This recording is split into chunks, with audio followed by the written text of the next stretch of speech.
Jumpa lagi dengan Bunda Maya IBN. Di sini saya berbicara dengan ahli hukum yang bernama dengan Pak Edward.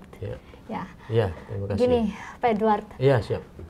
Saya ingin membicarakan mengenai rumah tangga saya di dalam hukum undang-undang negara di Indonesia ini, karena saya melihat di dalam hukum Islam dengan hukum negara saya masih awam ya.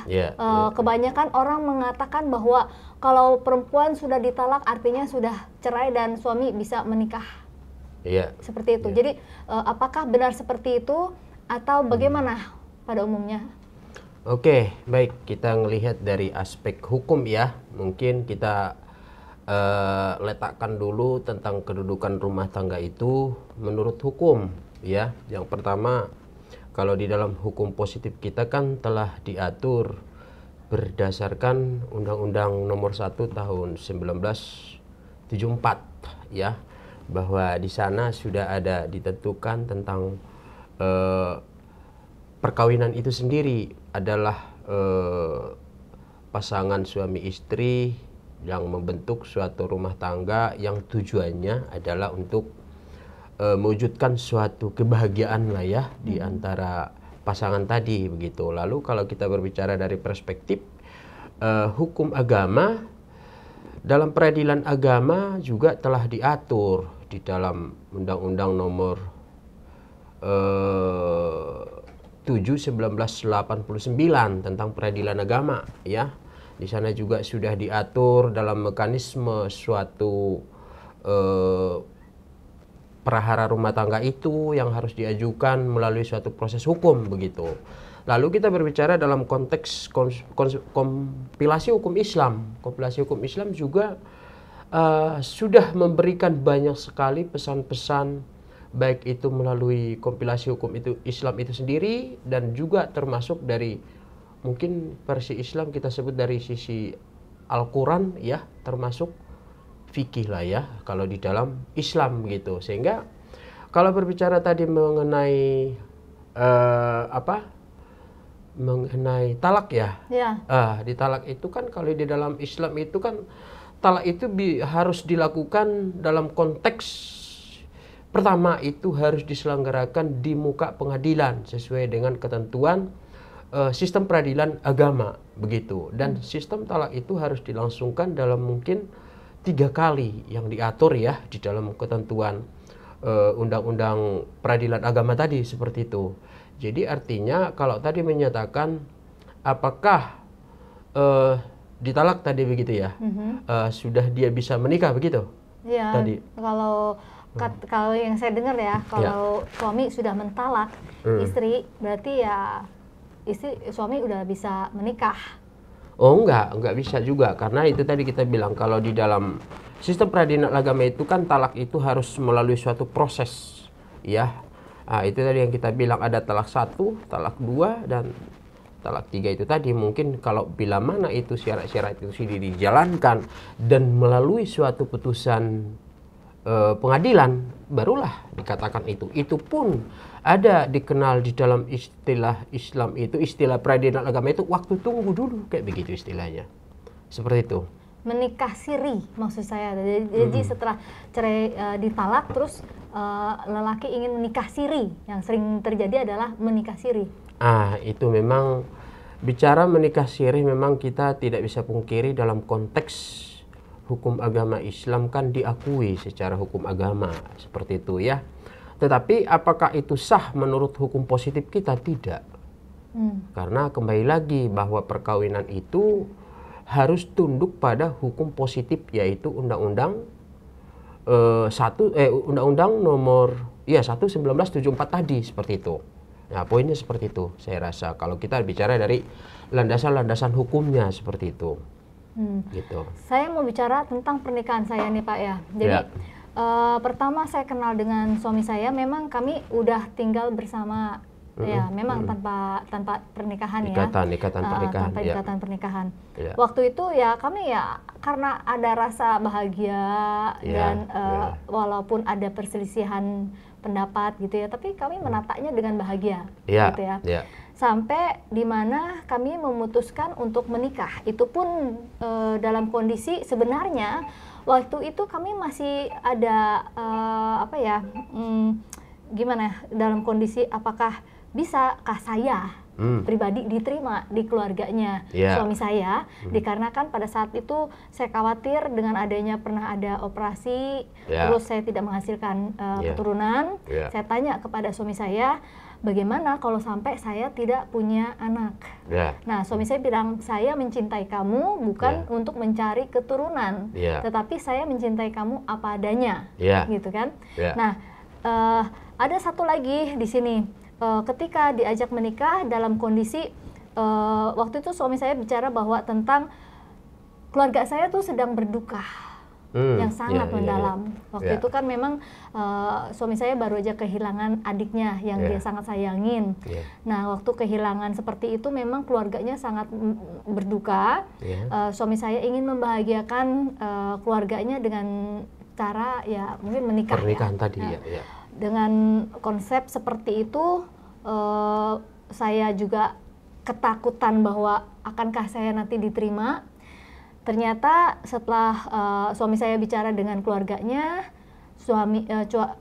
mungkin sedikit mungkin ada konflik gimana, mungkin takut ibunya atau saya nggak bisa punya anak atau kayak gimana ya. Tapi mungkin kekerasan Wisnu terhadap rasanya yang ingin menikahi saya adalah lebih besar dari itu. Sampai pada akhirnya kami melakukan pernikahan. Dan pelaksanaan pernikahan pun besar-besaran waktu itu. Itu ya untuk menunjukkan ke keluarga, wah kita harus kembali hidup. Jangan terus larut dalam duka. Itu kan memang satu hal yang membuat kita tuh ingin cheer up kembali, memberikan semangat kepada keluarga gitu, orang tua. Niatnya baik ya. Tetapi nggak tahu efeknya itu setelah berumah tangga. Karena kan ketika kita menikah dalam ketakutan, nah misalnya saya pribadi ketakutan, takut nggak bisa diterima. Terus suami saya juga mungkin takut juga dalam kondisi apakah istri saya bisa memiliki kepribadian yang sama dengan suami saya, karena kan memang dari awal sekali suami saya meminta saya untuk mempunyai perilaku yang sama atau karakter yang sama dengan suami saya. Contohnya, kamu harus bisa loh menjadi orang yang sempurna. Itu yang sangat ditekankan dari awal. Makanya saya dalam ketakutan ya, apakah saya bisa menjadi seorang yang sempurna? Karena penekanan suami saya untuk bisa menjadi seorang yang sempurna itu buat saya itu berat. Gitu. Saya bicara bahwa bagaimana saya bisa sempurna, karena yang bisa jadi yang sempurna itu bukan saya ataupun manusia, tetapi Tuhan. Saya bilang gitu. Nah, bisa. Kamu itu jangan bilang tidak bisa. Kamu harus mencoba dan kamu harus memulai. Itu harus bisa. Jadi konsep itulah yang mengawali kami berumah tangga, sehingga ketika ditemukan ada lagi perbedaan, misalnya kita bicara mengenai konsep tentang agama. Konsep suami saya, agama menurut dia adalah di ilmu pengetahuan begini loh. Tetapi konsep saya, menurut saya agama menurut kepercayaan saya begini, gitu kan. Kadang itu kan ada perbedaan mengenai surga dan neraka. Suami saya tidak percaya adanya surga dan neraka, ya kalau sudah mati sudah selesai, gitu. Saya tidak, saya berpikir bahwa kehidupan itu akan ada lagi setelah mati, gitu ya. Saya dan suami saya juga berkata bahwa kita itu hidup jangan mengharapkan kayak pahala. Kalau di agama kan berbuat baik karena ada pahalanya untuk masuk surga, gitu ya. Itu seolah-olah mengejek Tuhan, gitu loh. Ngapain berbuat baik itu untuk mendapatkan permen, gitu. Nah, konsep-konsep seperti itu sebenarnya di awal-awal tuh kita suka berselisih. Selisih, beda pendapat gitu ya. Contohnya juga misalnya makan babi, gitu ya. Oke. Suami saya berpendapat bahwa babi itu ya boleh-boleh saja gitu ya. Dimakan, karena Tuhan menciptakan babi itu alam, bukan Tuhan. Alam menciptakan babi itu ya untuk dimakan. Sekarang kalau seandainya di satu tempat itu adanya babi untuk bisa dimakan, terus kita nggak makan, mau kita yang mati, gitu kan? Ya kalau menurut ilmu pengetahuan, kalau suami saya kan percayanya dengan ilmu pengetahuan ya. Kalau saya dengan agama. Tetapi kalau setiap hari disuguhkan ilmu pengetahuan, sehingga tergeserlah kepercayaan saya, gitu ya, sampai kebiasaan-kebiasaan saya yang dulunya sering sholat, akhirnya saya jadi nggak sholat, seperti itu. Nah, di situ mulai bergeser sampai, tapi kami menjalani dengan bahagia. Rumah tangga kami menjalani bahagia, tapi setelah saya sadarin pas kita sudah kehilangan suami saya selama hampir 1 tahun ini, saya merasakan, oh ternyata rumah tangga itu ada edukasinya ya. Ternyata apa yang saya jalanin bersama suami saya itu tidak tepat di dalam rumah tangga, karena kalau di dalam rumah tangga ada imam ya. Imam. Saya merasa bahwa suami saya tidak pernah menempatkan dirinya menjadi seorang imam. Jadi nggak ngajarin saya sholat, nggak ngajarin saya ini loh di dalam agama harusnya istri harus begini, gitu ya. Adabnya begini. Kalau untuk mengajarkan kebenaran, kebaikan, kejujuran, kedisiplinan, keteraturan, tanggung jawab, itu yang diajarkan suami saya. Nah, itu ya. Tetapi kalau untuk masalah rumah tangga seharusnya itu bagaimana, tidak diberitahu. Misalnya, kita di dalam rumah tangga, yang mengatur rumah tangga saya ya, keuangan kamu ya, gitu. Tapi di sini suami saya tidak begitu. Keuangan tidak terbuka. Pekerjaan itu disembunyikan. Pernikahan tidak boleh ada yang tahu. Saya tidak pernah dibawa ke tempatnya bekerja, tidak pernah diperkenalkan sama teman-temannya. Bahkan kalaupun seandainya ketika jalan ada temannya, aku harus sembunyi. Seperti itu. Apakah seperti itu yang namanya rumah tangga? Saya mau tanya, Pak. Oke, baik. Saya akan coba. Pertama tadi kita melihat dari sisi undang-undang dan hukum agama ya. Saya mencoba mendefinisikan daripada rumah tangga itu dulu ya, bahwa dalam konsep agama sebenarnya pernikahan itu sesuatu yang sangat mulia sebenarnya. Artinya apa? Yang saya mau katakan, baik kita berbicara dari sisi aspek hukum positif maupun dari hukum Islam itu sendiri, apa yang tertera di dalam kewajiban, di dalam hak para pasangan itu bukan sekedar tulisan-tulisan saja, tetapi dibutuhkan suatu penghayatan sebenarnya. Karena apa?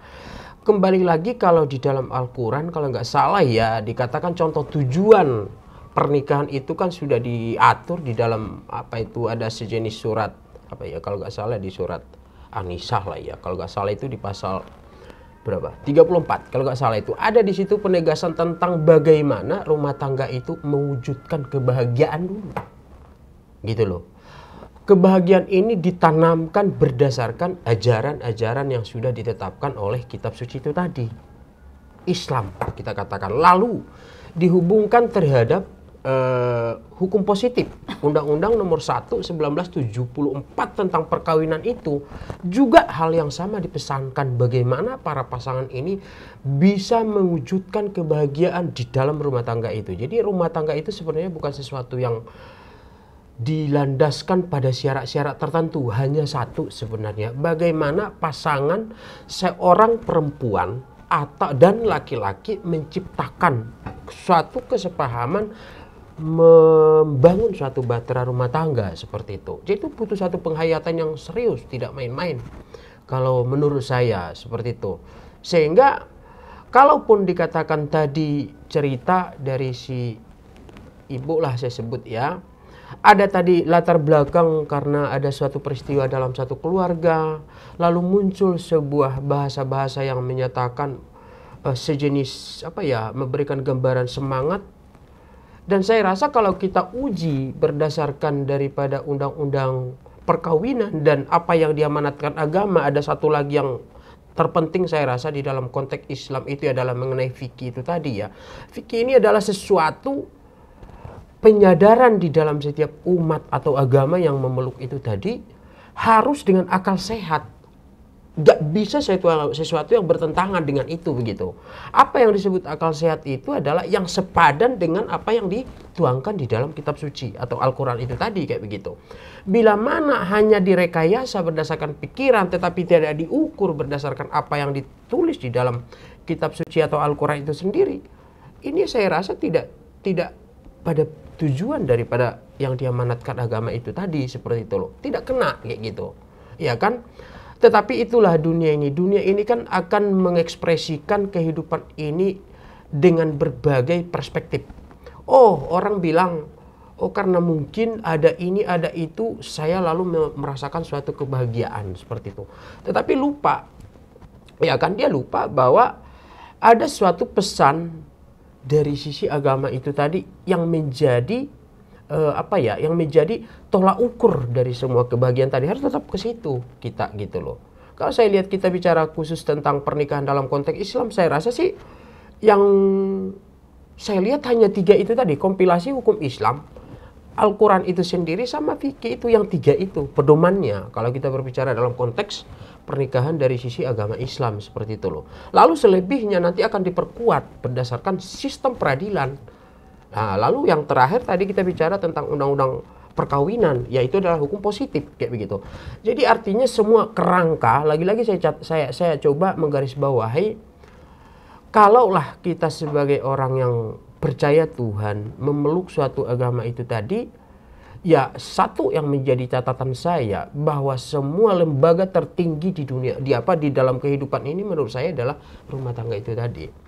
Seperti itu loh. Artinya bahwa rumah tangga itu bukan sesuatu yang main-main kayak begitu. Nggak bisa hanya karena alasan untuk membuat ini jadi begini atau supaya membuat orang tua jadi bahagia. Tidak. Sekali lagi bahwa dalam pesan esensi undang-undang perkawinan itu adalah bagaimana 2 insan manusia, laki dan perempuan, menyatu dalam satu rumah tangga mewujudkan kebahagiaan mereka seperti itu. Itu poinnya.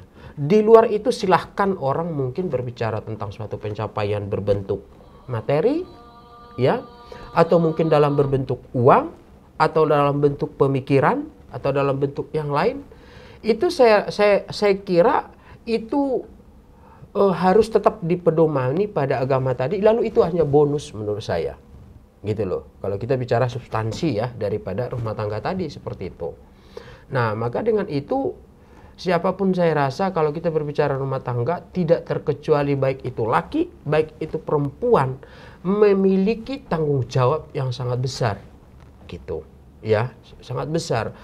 Katakanlah perempuan sebagai seorang istri, dia adalah harus tunduk pada suami, harus patuh sama suami. Itu kita anggaplah sebagai suatu kewajiban suami dalam istri dalam menopang suami. Sebaliknya, kewajiban dari suami adalah memberikan kebahagiaan dan mencukupi kebutuhan dari istri senyaman supaya istri ini nyaman. Lalu istri ini mendapat mengeluarkan feedback sebaliknya terhadap suami, akan memberikan support, akan memberikan kehormatan bagi suaminya karena istri, gitu loh. Itu salah satu esensi dari rumah tangga itu tadi. Maka saya bilang tadi bahwa rumah tangga itu adalah satu wadah atau apa ya istilah saya itu ya, saya umpamakan itu ibarat ini lembaga yang sangat terhormat sebenarnya.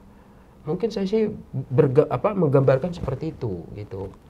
Ketika kemarin saya sempat di ruang mediasi, suami saya mengatakan bahwa kalau tidak yakin ngapain berumah tangga. Jadi suami saya berpikir memang saya pernah yang namanya kita ribut ya.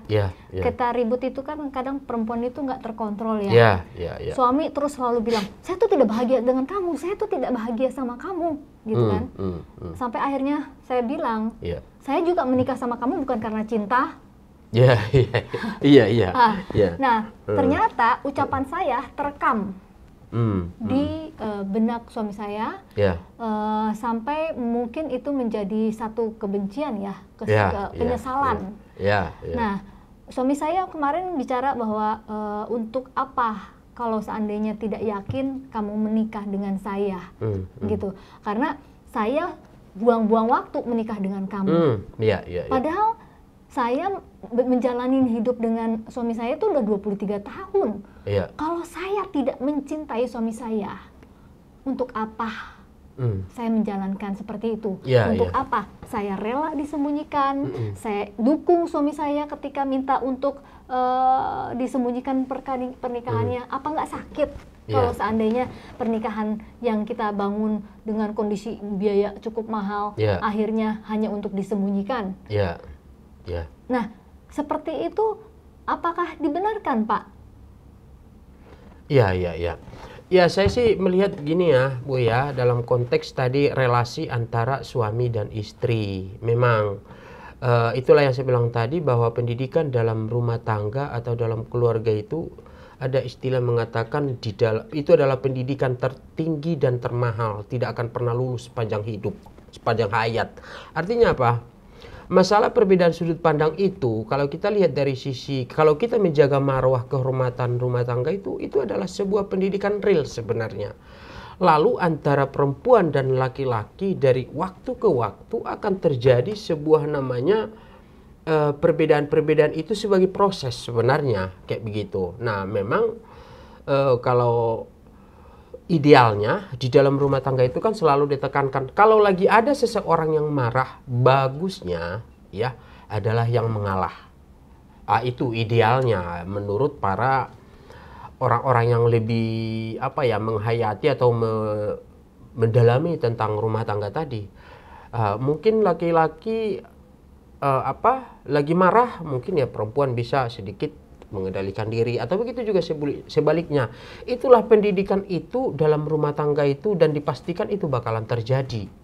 Lalu kalau tadi dikatakan ada kalimat-kalimat menyatakan sampai ada memperhitungkan, contoh tidak cinta, lalu rugi, habis waktu begitu. Saya rasa ini adalah sebagai pemahaman yang keliru. Gitu loh, pemahaman yang keliru. Karena saya bilang tadi, pertama bahwa rumah tangga itu adalah sebuah lembaga yang sangat terhormat dan mulia, dan di dalamnya itu akan terjadi banyak perbedaan persepsi, perbedaan pemahaman. Lalu kalau hanya kita berlindung pada alasan, oh saya tidak cocok, saya tidak suka hari ini, saya begini hari ini, lalu kita sudahin, lah kembali lagi pesan akan makin jauh dari pesan-pesan itu tadi. Hukum agama, hukum pemerintah gitu ya, akan makin jauh dari situ, dan tidak akan, apa yang menjadi tujuan perkawinan tidak akan tercapai seperti itu. Tetapi apakah yang dimaksud dari hukum agama atau hukum positif itu membina rumah tangga untuk mendapat kebahagiaan, mendapat kebutuhan lahir dan batin, apakah serta-merta itu menjadi sebagai titik puncak kebahagiaan yang dimaksud dari hukum itu? Tidak juga. Karena apa? Tadi si ibu mengatakan kan ada di situ namanya perbedaan pemahaman dalam situasi tertentu, dalam keadaan tertentu, atau dalam kurun perjalanan waktu seperti itu.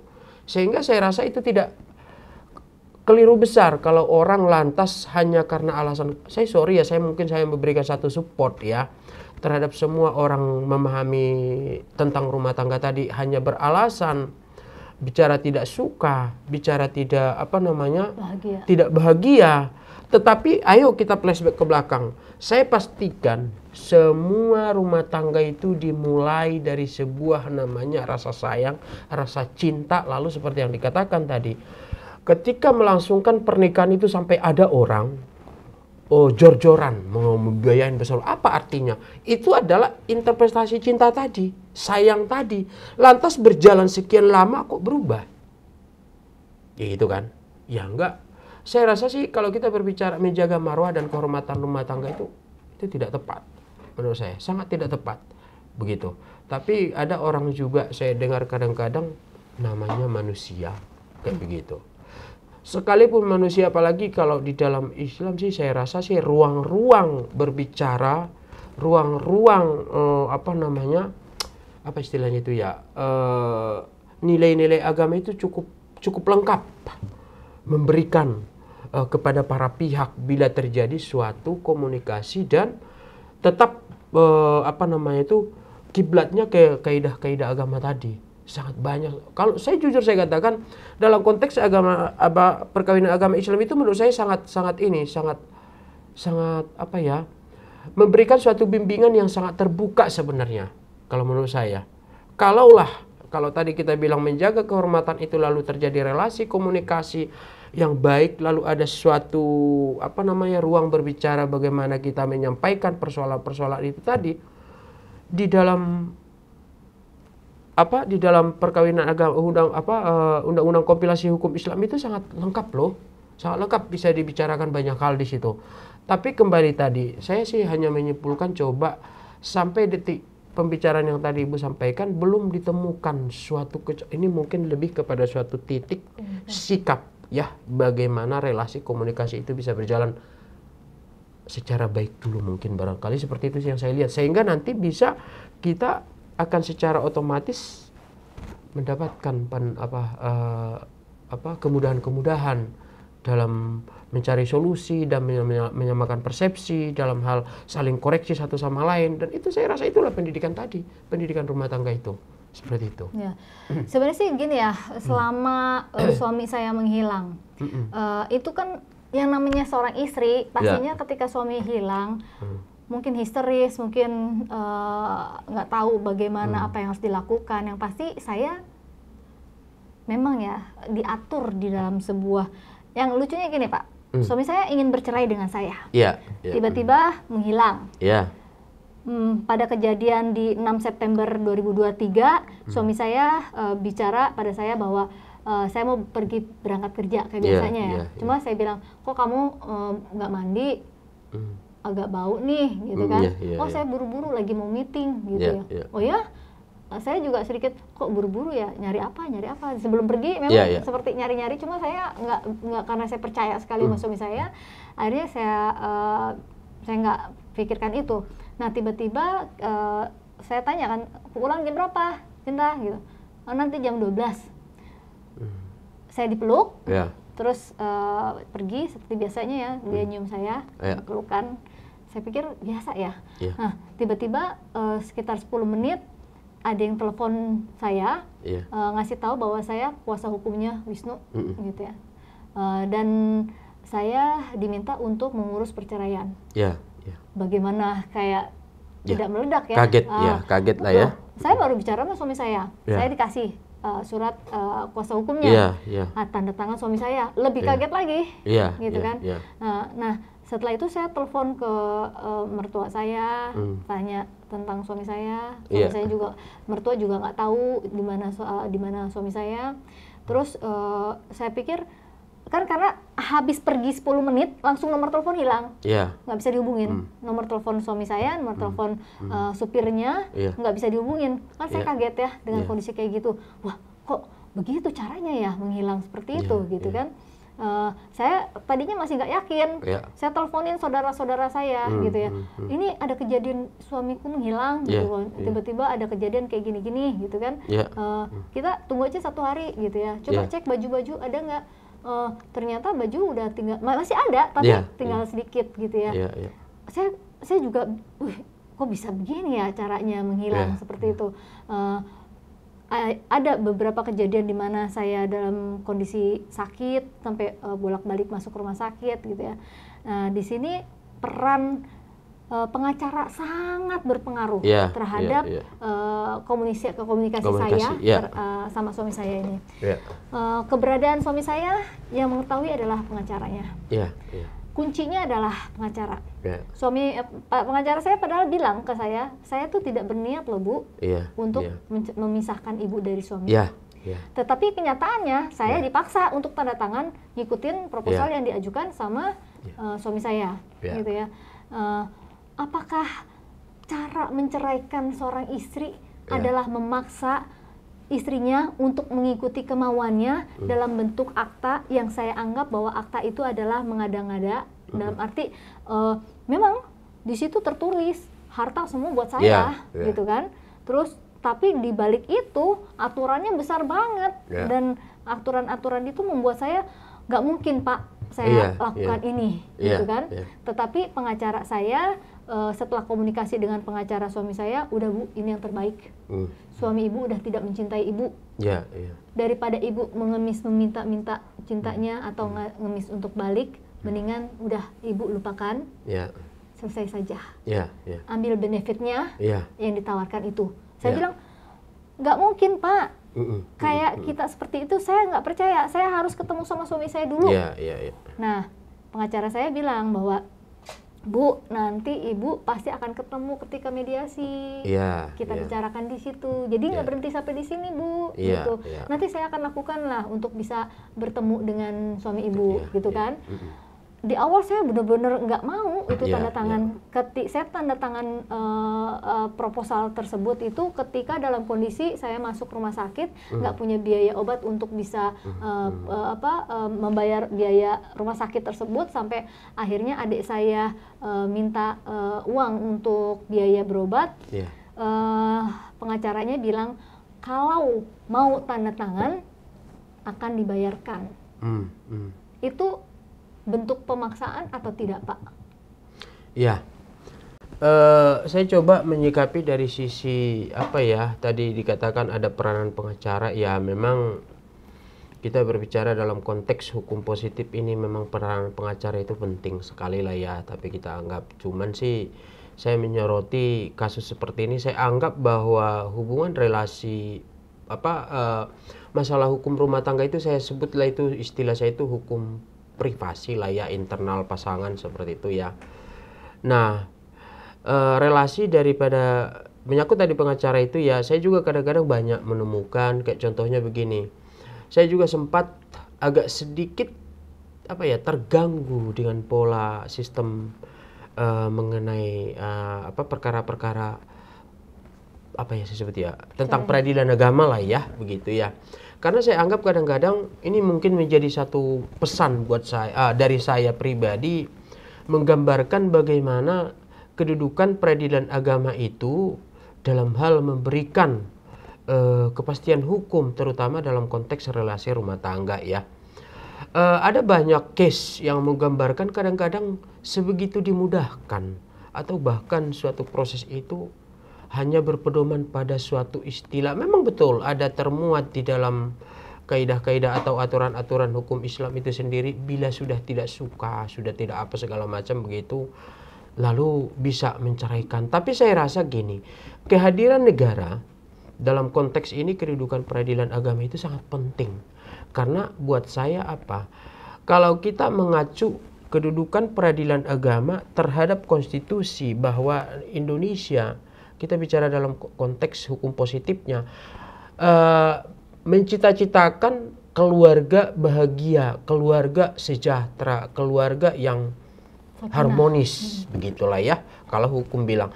Tetapi kalau kita lihat dalam sistem peradilan agama kita itu kadang-kadang ya mungkin bisa kurang mungkin bahasa saya itu harus lebih lebih menggali lagi lah para, termasuk pengacara tadi. Tolong kalau bisa sih saya menggambarkan begini, kalau seumpamanya ada 100 atau 10 orang mengajukan gugatan perceraian, katakanlah begitu, atau bermasalah dalam satu rumah tangga melalui pengadilan agama, saya sih berharap minimal mereka itu harus bisa mendamaikan 7. Gambaran saya begitu, bukan sebaliknya, kan begitu. Kenapa? Bila keberhasilan yang tercipta melalui peradilan agama itu memberikan sebuah makna bagaimana rumah tangga itu menjadi betul-betul yang harus dipertahankan, dan itu kan akan berpengaruh terhadap terhadap keluarga nasional kita juga, kayak begitu. Iya dong, ya kan. Nah, kembali tadi, begitu juga dengan pengacara itu, saya sih berharap ya cobalah dengan pendekatan hati, apalagi bicara rumah tangga itu. Ya, saya rasa kalau berbicara tentang karena iming-iming masalah harta, masalah apa segala macam, ya itu sih mungkin masing-masing orang lah ya. Tapi saya hanya melihat, ayo kita jaga marwah rumah tangga itu berdasarkan kaidah-kaidah agama, gitu loh. Karena saya percaya, apalagi di negara kita ini kan tergolong pemeluk Islam itu besar. Bila mana rumah tangga ini betul-betul baik dari sisi pengacara, pengadilan agama tadi saya sebutkan, lalu dijaga marwah rumah tangga tadi, ya. Tadi kalau saya berikan perbandingan, seandainya ada rumah tangga mengajukan gugatan perceraian di pengadilan agama 10, pengadilan agama berhasil menceraikan itu 7, wah hebat. Artinya kumulasi perbaikan rumah tangga itu akan mempengaruhi kebahagiaan secara statistik nasional. Kayak begitu. Bukan menceraikan kali ya, mempertahankan begitu. Kan itu sesuai dengan cita-cita bangsa ini kayak begitu loh. Tapi kalau kita lihat, maaf ngomong, sampai kadang-kadang hampir setiap tahun kita dengar ada tempat-tempat pengadilan agama tertentu sampai masuk pemecah rekor tertinggi tingkat perceraian, contoh begitu. Saya sebagai pribadi orang yang bergerak di dunia praktisi, kita sandingkan dari sisi hukum positif kita, agama sebagai kiblat, sebagai pedoman kita dalam menjalani hidup bernegara, bermasyarakat, hilang nilainya gitu kan. Dan dampak secara kualitas bernegara, yaitu tadi, seberapa banyak korban orang. Kalau ya ini menjadi satu hal mungkin yang menjadi pendapat saya lah ya. Saya katakan itu bahwa tadi saya sampaikan bagaimana tujuan pernikahan itu adalah sangat mulia. Ya, bagaimana setiap insan manusia di situ bisa betul-betul menemukan ya dirinya atau pasangannya, lalu tercipta sebuah rumah tangga yang harmoni, ya, yang bahagia kayak begitu. Ya kan? Oke, Pak, satu lagi nih, Pak. Kalau untuk masalah saya yakin saya itu kan minta dukungan dari mertua saya. Saya kemana lagi untuk minta perlindungan selain ke keluarganya? Karena kan yang memutuskan adalah suami saya. Mungkin yang akan membantu menasehati adalah keluarganya. Jadi saya berharap bahwa saya bicara kepada keluarganya untuk bisa bicara bagaimana lagi supaya jangan seperti itu caranya. Temuin Maya, jangan menghilang. Secara gentle temuinlah, jangan bersembunyi seperti itu, gitu kan. Nah, di sisi lain ketika saya datang ke rumah mertua saya, bukan urusan saya lagi. Dia sudah dewasa. Urusannya saya kembalikan ke anak saya. Dia sudah memutuskan seperti itu, ya urusannya dia. Apakah seperti itu, Pak, yang namanya keluarga, Pak? Sedangkan keluarga itu kan seperti anggota tubuh. Gimana, Pak? Ya, itu menyangkut relasi keluarga. Kita sebut satu rumah tangga terhadap keluarga laki-laki atau terhadap keluarga perempuan, begitu ya. Artinya memang secara dalam relasi hubungan hubungan mertua atau hubungan sanak saudara, memang itu seharusnya berjalan, begitu ya. Tetapi kembali lagi bahwa dalam pernikahan atau dalam rumah tangga itu memang itu tadi yang saya sebutkan, itu menjadi sebuah sangat yang tadi dikatakan sudah dewasa.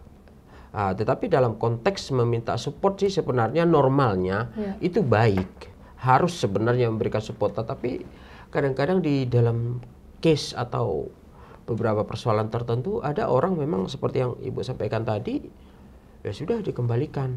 Karena kembali lagi pembentukan rumah tangga itu kan memang sudah pure keputusan pasangan laki dan perempuan tadi. Selebihnya tadi ada di situ menyampaikan bahwa keluarga perempuan dan keluarga laki-laki ketika pasangan suami istri itu sudah mau melangsungkan atau pernikahan mereka, lalu disupport dong, hadir ya kan, hadir lalu bikin pesta, diundang sanak saudara dan segala macam begitu. Lalu sebaliknya ketika ada masalah itu tadi itu, ya mestinya sih sebenarnya normalnya itu harus tetap support itu harus tetap diberikan sebenarnya kayak begitu. Tetapi kadang-kadang ya itulah ada banyak faktor juga kadang-kadang membuat itu tidak terjadi juga gitu loh, tidak diberikan udah saya serahkan ke anak saya seperti yang tadi gitu ya. Tapi saya hanya dalam relasi rumah tangga itu boleh-boleh saja dilakukan, tetapi sih saya lebih setuju melihat bahwa berdasarkan undang-undang perkawinan itu bahwa substansinya adalah bagaimana antara pasangan laki dan pasangan perempuan itu lebih yang tadi kita bilangnya lebihlah saling memahami satu dengan yang lain. Lalu bagaimana kalau tadi saya sebutkan kalau ada lagi satu marah, yang lain bolehlah mengalah, atau begitu juga sebaliknya. Sehingga karena kalau saya umpamakan begini, seandainya suatu rumah tangga itu harmoni, berhasil, sukses, bahagia, biasanya kita masyarakat itu kan atau keluarga itu kan itu sudah lazim di kita itu semua mengklaim, oh ini keluarga saya nih baik loh, kayak gitu kan. Tapi sebaliknya yang kita lihat itu sudah menjadi sebuah fenomena-fenomena dalam kehidupan sosial kita juga dan masyarakat termasuk dalam keluarga. Ketika kita terpuruk, terkesannya semua justifikasi terjadi, hal yang buruk terjadi. Artinya apa? Ternyata titik dari atau hal yang menentukan dalam rumah tangga ya menjadi terhormat, menjadi bahagia, menjadi tidak dihargai, menjadi dijauhkan orang, kembali lagi bagaimana bisa terjadi keutuhan di antara pasangan tadi. Saya yakin seandainya, maaf saya bilang sama ibu contoh, kalaulah keluarga ini bahagia, saya yakin dari utara, barat, timur, selatan mengklaim ini keluarga saya loh. Pasti itu. Tapi dalam konteks ini sebaliknya terjadi. Ya. Nah, sekarang saya bilang kalau itu terjadi bahagia karena faktor apa? Saya meyakini betul kembali lagi kepada asas perkawinan dan undang-undang tadi. Itu karena peran dua belah pihak, suami istri tadi. Lalu terjadi suatu keluarga yang bahagia. Lalu terjadi suatu keluarga yang berhasil. Lalu terjadi suatu keluarga yang harmoni. Kayak begitu ya kan? Itu terjadi peran itu tadi. Lalu terjadi sebaliknya.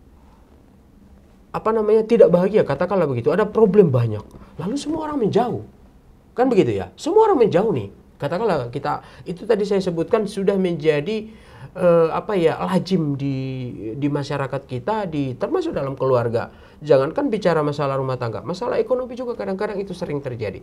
Maka saya bilang tadi betullah apa yang dipesankan agama, apa yang dipesankan para guru-guru ya atau ulama begitu. Termasuk juga pemerintah memperkuat itu bahwa keutuhan rumah tangga itu ada bahwa kehormatan rumah tangga itu ditentukan dari pasangan suami istri tadi begitu. Gitu loh. Menurut saya gitu. Kalau saya kan gini ya Pak, yang saya lihat dari suami saya, selama suami saya pertama kali hidup tanpa menikah dan menikah sampai di tahun 2013, kami bahagia, layaknya suami istri gitu ya. Komunikasi berjalan, kita masih suka aktivitasnya benar-benar happy gitu ya. Nah, ketika suami saya di tahun 2013 mulai bekerja di perusahaan Oracle, nah di situ ada perubahan dahsyat yang terjadi. Tidak seperti biasanya gitu ya. Sikap-sikapnya misalnya dipegang nggak mau, disentuh nggak mau, dia cium nggak mau, diajakin bercinta nggak mau gitu ya. Sampai saya bicara, saya minta cium bibir, nggak mau. Saya sampai bilang, kamu dicium bibir nggak mau, kalau saya minta cium sama orang lain gimana gitu. Ya ciuman aja sama orang lain nggak apa-apa. Berarti kan loh di situ udah nggak ada rasa dong ya gitu. Nah di situ kan kita akhirnya sering ribut tuh. 2013, 2014 kita sering ribut karena sikap suami saya gitu yang tidak nyaman terhadap diri saya. Mungkin saya nggak tahu apa yang terjadi ya 2013, 2014 itu. Saya selalu tanya, kenapa sih kamu sikapnya kok gitu ya gitu ya. Kan biasanya rambutnya dicukur sama saya. Sekarang udah tidak mau lagi ketika saya mulai bekerja di sana kan, udah tidak mau dicukur sama saya. Nah, ketika itu kelihatan ada perbedaan sikap, nah di tahun 2015 saya menemukan chat perselingkuhan sama saya, yang mana ini penyebabnya, gitu, ini penyebabnya. Nah, ketika itu suami saya ya bersikap masih acuh gitu loh, karena nggak bahagia, gitu loh, nggak bahagia sama saya. Setelah mungkin ketemu sama orang lain, ternyata mendapatkan kebahagiaan dengan orang lain. Apakah bisa seperti itu Pak? Yang namanya sebuah rumah tangga yang tadinya terbangun baik, ada orang ketiga, orang suami itu berubah, terus seorang istri jadi seperti ributan itu sering terjadi dikarenakan penyebabnya saya, gitu kan? Nah, 2016 akhirnya kita memutuskan untuk ya udahlah, kalau seandainya kamu nggak mencintai saya dan kamu ada di mana hatinya, untuk apa diteruskan? Ya udah, kamu gugat aja cerai. Nah, gitu kan? Karena saya juga nggak tahu yang namanya gugat menggugat seperti itu. Saya bilang kan kamu yang ini ya ya udah kamu aja deh pokoknya. Aku nggak punya waktu gitu kan. Saya sibuk kerja, kalau emang kamu mau terima begini ya begini aja gitu kan. Ya karena saya juga nggak mau seperti itu, saya juga akhirnya mencoba untuk cari sambil seperti itu, saya cari pengganti gitu kan. Ternyata saya menemukan pengganti, sampai akhirnya saya bilang sama suami saya siap untuk pisah. Gitu kan. Ya udah, saya gugat. Di kala itu kita udah punya pasangan masing-masing, Pak. Dikarenakan itu, nah ternyata ketika saya gugat cerai, saya masuk rumah sakit. Waktu masuk rumah sakit, suami saya berjanji untuk tidak selingkuh lagi, tidak akan perbaiki diri, gitu kan. Karena saya operasi itu 3 kali sampai koma itu, dan saya bilang kalau memang udah nggak cinta sama saya lagi, lepaskan jiwa saya, kamu silakan pergi sama dia, aku rela gitu kan, silakan aja gitu. Tapi suami saya bilang enggak, saya mau memperbaiki pernikahan ini, saya janji nggak akan pernah bercerai sama kamu, gitu kan, dan saya akan selalu mendampingi kamu sampai mati, gitu kan. Nah, akhirnya saya percaya bahwa suami saya nggak akan pernah lagi selingkuh, gitu kan. Nah, kita jalan lagi. Nah, tetapi di situ masih ada lagi gelombang-gelombang yang terus ada percekcokan, perselisihan, nggak jauh dari tentang ketidaknyamanan masing-masing gitu ya. Jadi misalnya suami pulang terlihat tidak nyaman berada di samping saya, tidak mau disentuh kayak gitu lagi, kembali lagi kan. Disitulah pas tahun 2022 wanita yang sama kontak saya lagi gitu lah. Dia bilang, kamu tuh jadi perempuan jangan bego. Suami kamu itu punya perempuan lain gitu. Dulu memang aku sama suami kamu di tahun itu, tapi setelah itu aku udah nggak lagi ya. Yang sekarang suami kamu tuh sudah sama perempuan lain, namanya si ini, dia sudah sebutkan namanya gitu kan. Saya nggak percaya kan. Saya tanya ke suami saya, kamu selingkuh lagi? Enggak ada. Wah, saya beresin nih perempuan nih, pengganggu rumah tangga gitu kan. Nah, saya dibikin percaya sama omongan suami saya, sampai akhirnya saya percayalah dengan suami saya. Akhirnya saya tidak banyak ribut, karena suami saya, tolong deh kamu tuh jangan riweuh, saya mau bekerja, saya mau cari uang, kamu berkarya. Nah, lupakan perempuan itu, tidak ada apa-apa. Aku baik-baik aja. Tidak ada kepikiran untuk menceraikan kamu, gitu kan. Mana saya punya uang untuk menceraikan kamu, gitu kan. Saya nggak punya niat untuk itu, gitu kan. Akhirnya ya udah, saya jalanin lagi apa yang saya diperintahkan untuk berkarya, lupakan seperti itu, karena saya percaya suami saya adalah orang yang terbaik buat saya, yang bisa mengayomi saya, melindungi saya jalanin. Nah, sampai pada endingnya di tahun 2023 ternyata suami saya menghilang, dan ternyata apa yang diomongin sama perempuan yang terakhir tadi itu adalah benar. Saya menemukan bukti bahwa suami saya itu, waktu ceweknya itu kan nelfon saya, suami kamu tuh tinggalnya di sini, di Ritz-Carlton Resident, gitu. Kan kata suami saya, ngapain tinggal di situ, biayanya mahal, kamu pikir saya bisa sanggup untuk tinggal di tempat seperti begitu, gitu kan. Saya mikir juga, oh iya, masa sih tinggal sampai di situ, kan nggak mungkin, apalagi pulang tiap hari gitu kan, weekend sama saya.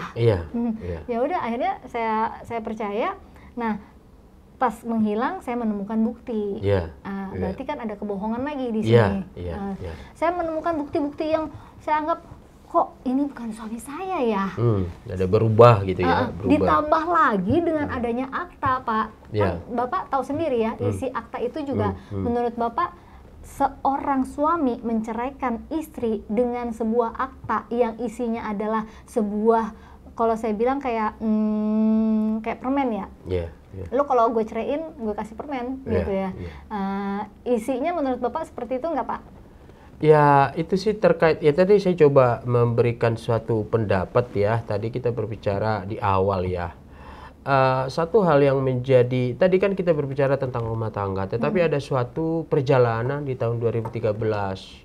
Memang di era sekarang ini sudah menjadi, ya kembali lagi, nilai-nilai daripada kehormatan pasangan yang terikat dalam suatu lembaga rumah tangga tadi itu memang makin ke belakang ini makin terlihat terkikis kayak begitu ya. Ada banyak orang, termasuk saya menemukan banyak kasus-kasus juga. Contoh, entah itu laki, entah itu perempuan, ada istilah dibilang numpang, apa istilah itu ya? Numpang apa sih? Numpang hidup kayak begitulah. Awalnya ada seperti itu. Jadi entah laki entah perempuan itu, ya terutama ada beberapa case lah laki-laki yang saya tahu, yang bahkan saya tanganin gitu. Ini si laki-laki ini cuma modal badan awalnya, kayak begitu. Ya kan? Tapi yang tadi saya bilang, karena tidak memahami, saya nggak tahu lah, bukan tidak memahami ya, mungkin motifnya berbeda begitu ya. Lantas dalam kurun waktu perjalanan itu tadi, setelah dia mendapatkan sesuatu dalam proses rumah tangga itu mereka berjalan, dia ada suatu peningkatan hidup, peningkatan ekonomi, kenyamanan segala macam, tidak sedikit yang berubah kayak begitu. Iya kan? Maka kalau istilah yang saya sebut itu ada orang kayak saya awalnya itu hanya numpang hidup, gak bawa apa-apa gitu contoh. Ada juga kayak begitu. Artinya kembali lagi, apapun alasannya bahwa pasangan baik laki-laki maupun perempuan ketika sudah mengikatkan diri dalam suatu perikatan rumah tangga itu sesuai dengan sudah diajarkan kaidah-kaidah agama, hukum positif kita, saya rasa sih siapapun kita, dan itu tujuan kebahagiaan itu kan akan mempengaruhi ke semua kehidupan sosial ini kan begitu ya. Ya perlulah perenungan itu tadi kayak begitu. Perlulah penghayatan itu, apalagi di situ ada unsur agama. Kan begitu ya. Lalu tadi kalau kita berbicara tentang konteks proses-proses yang tadi sampaikan, saya pribadi juga secara pribadi saya katakan memang ini agak sesuatu yang janggal menurut saya. Saya simple. Kalau berbicara sesuatu relasi yang tadi rumah tangga itu ada permasalahan lalu sampai memunculkan sebuah kesepakatan ya atau akta seperti itu ya. Dan saya memang baca gitu ya, ada di situ bunyi tentang masalah akta kesepakatan bersama ya, kesepakatan bersama atau apa. Tapi di dalam bunyi itu ada contoh di situ mengenai akta damai atau segala macam. Ya kalau memang begitu dan tujuan baik semuanya, kenapa dibikin serumit itu? Kayak begitu loh. Kenapa dibikin serumit itu? Ada apa kayak begitu? Kalaupun ya kembali kita bilang kalau memang itu menjadi akhir pilihan dan ada suatu kesepakatan, kenapa dibikin sebegitu rumit? Siapa diri, saya sebut ibu lah ya, siapa si ibu ini terhadap suami lah? Lalu seolah-olah menyodorkan sebuah niat atau gambaran suatu komitmen melalui sebuah perjanjian begitu, tetapi toh juga tidak mudah diwujudkan juga. Artinya saya ngelihat di sini memang ada sejenis tetap ini proses ini berjalan tidak secara baik dan ada tidak terbuka kalau menurut saya. Gitu. Kalau dari informasi yang diberikan mantan sekretarisnya, personal account-nya, suami saya tuh disebut sebagai sugar daddy. Sugar daddy. Yeah. Sedangkan kalau cewek-cewek yang deket sama dia itu ani-ani. Boleh cek di Google apa itu sugar daddy, apa itu ani-ani. Saya aja baru tahu tentang itu dari sekretaris suami saya dan personal account suami saya gitu ya. Jadi uang suami ibu tuh banyak. Suami ibu tuh dibilang sugar daddy. Siapa perempuan yang nggak mau deket sama suami ibu, uangnya banyak gitu kan. Terus ya si cewek ya siapapun ya Bu, mau bakal dikasih ini itu ya makan aja mau. Dijajanin makan aja mau, apalagi ya mungkin dikasih uang terus kayak gitu. Jadi ya mungkin sudah nyaman dengan kehidupan seperti itu, akhirnya terlena dan melupakan arti rumah tangga itu sendiri. Nah, apa yang saya harus lakukan terhadap situasi kayak gini? Oke. Ya tadi saya sudah sampaikan tentang rumah tangga itu ya, bagaimana supaya harmonis, bahagia, terus mengikuti aturan-aturan agama tadi ya. Memang kalau saya mendalami tentang prinsip perkawinan itu sebenarnya tidak mengenal untung rugi itu. Kalau karena apa?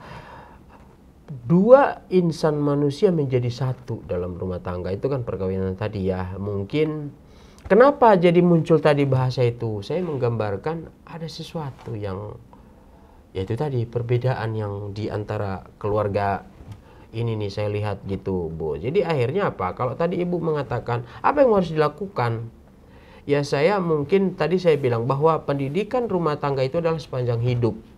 Mungkin kalau kita berbicara tentang mencapai tujuan rumah tangga bahagia dan sesuai dengan ajaran-ajaran agama tadi, ya mungkin kita di antara kita ini harus berusaha. Contoh si Ibu nih bagaimana, cobalah dijejakin dulu lah. Kenapa nih si suami ini begini? Itu coba kenapa nih? Lalu bagaimana supaya kehangatan masa lalu itu lahir lagi? Kan begitu ya. Karena tadi Ibu menceritakan oh dulu bahagia. Lalu dalam kurun waktu sekian tahun keberapa kesini kok hilang? Nah, kalau kita tarik dari cerita masa bahagia itu berarti ada suatu relasi yang enak di situ, yang sesuai lah kita sebut ya.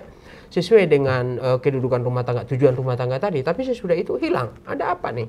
Nah, tadi saya katakan di rumah tangga itu tidak dikenal istilah rugi. Kerugiannya laki adalah kerugiannya istri, kerugiannya istri adalah kerugiannya laki. Nah, lalu yang kita harus perlu pahami, kalau bisa janganlah sampai kerugian itu menimbulkan sesuatu di luar sana, membuat terlalu jauh, kan begitu ya. Nah, lalu yang saya bilang tadi, mungkin kalau kita mau mencapai tujuan itu, saya tidak harus menentukan, kita tergantung di antara pasangan itu tadi.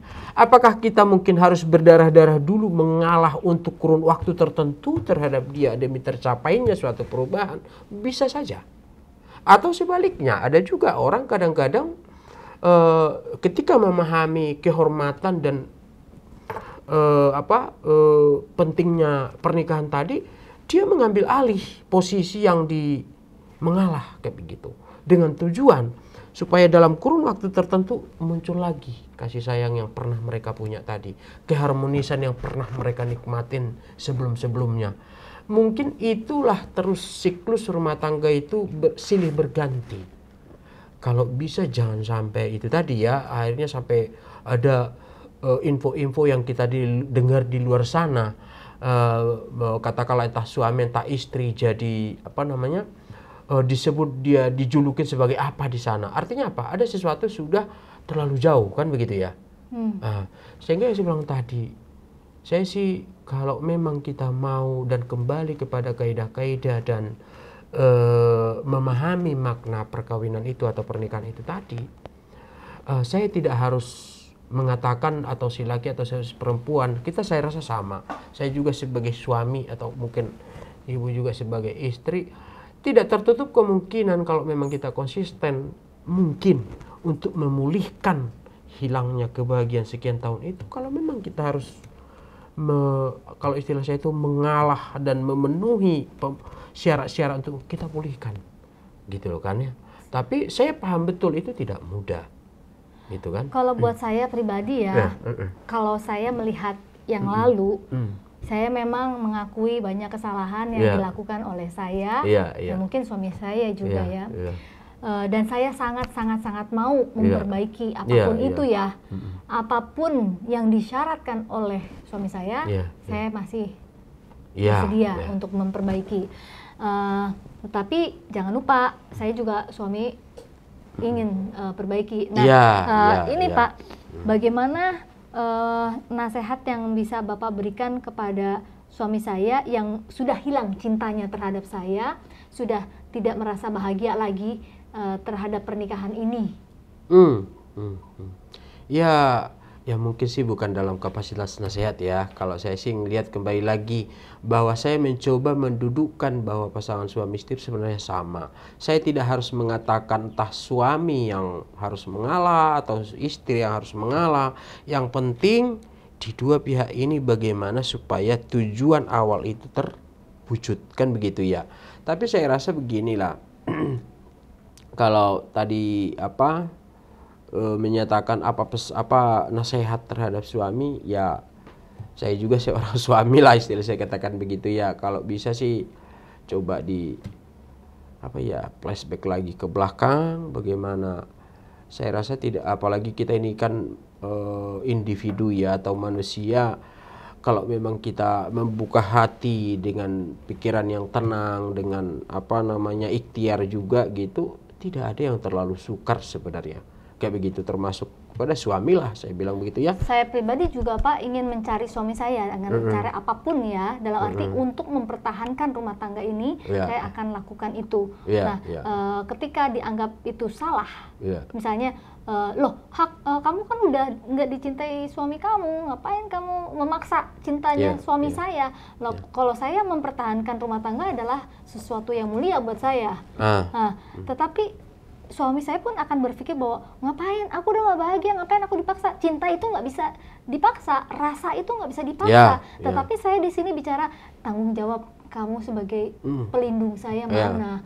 Kamu sudah pernah mengucapkan ikrar pernikahan. Itu yang kita harus jaga.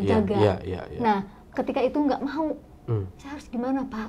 Ya, sekarang kan kita bicara tentang dari sisi aspek hukum ya, tentang perkawinan itu tadi. Ya mungkin kalau bicara tidak mau dalam konteks individu itu hak semua orang. Tetapi bila memang kembali lagi ada tujuan di dalam rumah tangga itu kita mau perbaikin, saya rasa sih ada peradilan yang bisa membantu. Kita sih menyarankan begitu ya. Kembali saya bilang tadi, harapan masyarakat terkhusus mengenai sistem hukum hukum agama kita itu, kita sih sangat berharap bisa memberikan ruang yang luas terhadap permasalahan-permasalahan rumah tangga itu, lebih pada suatu perbaikan. Itu harus dikedepankan. Itu mungkin menurut saya begitu ya, karena mungkin hanya itu wadah yang bisa kita manfaatkan untuk tadi yang Ibu sampaikan, kan ini suami tidak bisa ketemu, kan begitu ya.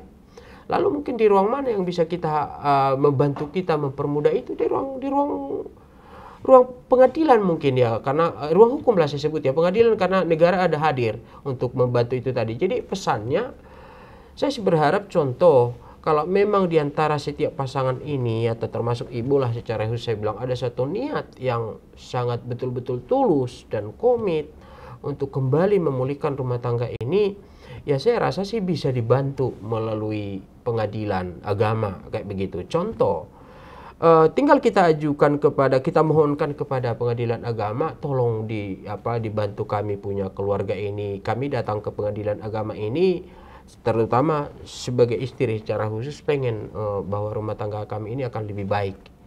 Yang dimana kami selama kurang lebih sekian lama mengalami problem dalam rumah tangga kami kayak begitu. Dan sampai sekarang belum kami temukan solusi kayak begitu, maka kami datang ke pengadilan agama ini begitu ya kan. Negara sebagai bagian yang terpenting dalam konteks relasi perkawinan ini bisa memberikan kami ruang kesempatan untuk perbaikan di antara kami. Mungkin itu sih yang saya rasa. Makanya saya bilang tadi di awal, saya sih sangat berharap sekali konteks pernikahan ini, terutama kita berbicara peranan pemerintah dalam konteks peradilan agama itu, saya paham tidak mudah. Tapi saya mohon maaf, kalau kita hanya tafsirkan, hanya berhenti pada suatu kata tidak sayang, tidak ini, lantas sementara ada pihak lain berusaha mempertahankan rumah tangga, saya rasa sih kurang pas. Jadi artinya ada harus ekstra kerja keras dari pihak pengadilan agama, memberikan ruang perbaikan kepada keluarga-keluarga ya, seperti ini gitu ya, terkhusus yang ada suatu niatan untuk untuk rujuk, untuk memperbaiki rumah tangga. Siapa sih nggak pernah gagal di dunia gitu. Tapi dengan adanya negara, itu adalah salah satu jaminan hukum. Apalagi tadi bagaimana cita-cita negara itu menciptakan rumah tangga yang bahagia, rumah tangga yang makmur, yang sukses dan taat kayak begitu. Ya mungkin di sana ruangnya menurut saya seperti itu, Bu. Kalau kita bilang tadi, kalau kita bicara individu per individu, kita tidak bisa ruang memaksa memanggil seseorang. Katakanlah tadi Ibu bilang tidak suka lagi sama saya, itu bahasa individu dia. Nggak bisa kita ada ruang cara memaksa itu bagaimana. Ya. Nah bahkan kita meminta dengan contoh, kita cari, belum tentu juga bisa kita mendapatkan kesempatan tadi ya untuk menyampaikan niat baik kita tadi. Nah dengan adanya wadah peradilan agama itu, kita sih sangat berharap kayak gitu loh. Mereka pihak-pihak hakim yang secara khusus menjalankan syarat-syarat agama itu tadi lebih sungguh. Saya tahu berat mereka menjalankan itu, tapi itu sebagai konsekuensi membuktikan dan menandakan bahwa bahtera rumah tangga itu, bahwa relasi pernikahan, hubungan suami istri dalam rumah tangga itu adalah sesuatu yang sangat penting dan sangat substansi dalam hubungan dalam kehidupan bernegara lah ya. Mereka kan sebagai perwakilan negara dalam konteks peradilan agama begitu, supaya mereka itu betul-betul begitu diberikan ruang yang lebih, kalau ditarik lebih banyak ke arah perbaikan lah gitu. Saya mau nyampein pesan buat suami saya. Iya. Cinta, saya kepengen ketemu empat mata, kamu dan aku. Saya nggak mau lagi kamu bertemu dengan aku menggunakan aparat untuk bisa menemani kamu. Saya datang sendiri tanpa ada bantuan dari aparat. Jangan gunakan kepentingan pribadi untuk kepentingan pribadi. Jangan kamu gunakan kepentingan pribadi. Jadi kemarin kan ada beberapa aparat ya Pak, yang menemani suami saya. Ada 4 polisi, ada intel, ada preman, ada pengacara, hampir 10 personel yang menemani suami saya. Saya mau pegang suami saya setelah sebulan ya. Pengen saya pegang, itu tidak dibolehkan oleh pengacaranya. Ini sebenarnya kan privasinya saya dengan suami, betul, tetapi mereka menghadang saya. Iya. Jangan lakukan itu lagi. Jangan gunakan aparat negara untuk kepentingan pribadi kamu. Kita ini punya masalah yang harus diselesaikan. Kamu bicara bahwa diri kamu punya masalah dengan mentalnya kamu, dan kamu berikan surat rumah sakit itu dari Rumah Sakit Carolus, dan aku tahu nama dokternya. Dan aku pun sama, dari Rumah Sakit Sentra Medica, dokter ahli jiwa mengatakan bahwa kita berdua itu harus direhabilitasi. Kita berdua itu harus dibenarkan dulu mentalnya agar kita bisa berkomunikasi dengan baik. Saya minta, ayo ketemu bersama, nggak usah pakai apapun juga. Diperbaikin rumah tangga dengan gentle untuk perbaikan rumah tangga ini. Iya, rumah tangga saya kita lah seperti gitu. Itu. Gimana Pak? Ya betul, itu saya rasa juga saya setuju dengan yang Ibu sampaikan tadi. Ya mungkin saya hanya menambahin aja lah. Kita rasa biar bagaimanapun Ibu kan sebagai istri tentu ada sesuatu yang hilang dalam diri bila dalam rumah tangga ini seperti ini kan, begitu kan. Ya kita sih berharap ada hati beliau Pak Wisnu ya, Pak Wisnu bisa terketuk, ada terbukakan hatinya, lalu ada sejenis petunjuk untuk bisa lebih inilah. Saya rasa di zaman sekarang ya, dan kembali lagi ya, tidak perlu ada yang ditakutin. Saya rasa sih gak ada yang perlu ditakutin, dan memang ada pihak-pihak yang bisa, kalau memang pun ada hal, silakan disampaikan lah. Contoh mau bertemu, kalau memang harus ada syarat pun nggak apa-apa sih menurut saya. Yang penting tujuan tadi kan kebaikan ya, tujuannya tadi bagaimana supaya ada solusi, kayak begitu sih menurut saya. Karena tidak elok juga Ibu seorang perempuan lalu dibiarkan begitu saja. Ya saya rasa dari sisi aspek hukum juga itu berbahaya. Itu kan bila dibiarkan terus seorang istri begitu, sama aja kan, menelantarkan juga kayak begitu. Jadi artinya ada aturan-aturan hukum. Saya rasa sih lebih kepada tadi yang sudah Ibu sampaikan, udah hati ke hati lah, mari benahin lah. Saya rasa masih ada kesempatan, masih ada waktu yang baik begitu. Di ruang mediasi sempat suami saya berkata bahwa saya sudah memberikan nafkah cukup untuk kamu selama ditinggalkan. Padahal saya rasa itu bukan yang saya butuhkan. Nafkah itu kehidupan saya bukan cuma itu yang saya butuhkan sekarang ini, apalagi dalam kondisi saya sakit. Saya butuh kamu, Cenah. Saya pengen kamu itu kembali kepada saya.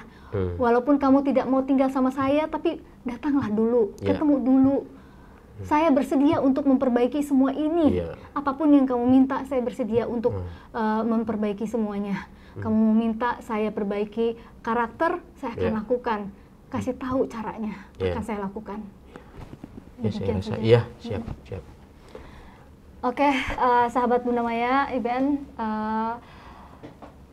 saya rasa kali ini konsultasi hukum dengan Pak Edward, semoga suami saya, Wisnu Wijayanta, mendengarkan isi dari video ini dan berusaha untuk memenuhi permintaan saya untuk siapapun yang ada di luar sana, baik yang di dekatnya sekarang ini, teman-temannya, atau siapapun ya yang mengenal Wisnu Wijayanta, ini fotonya,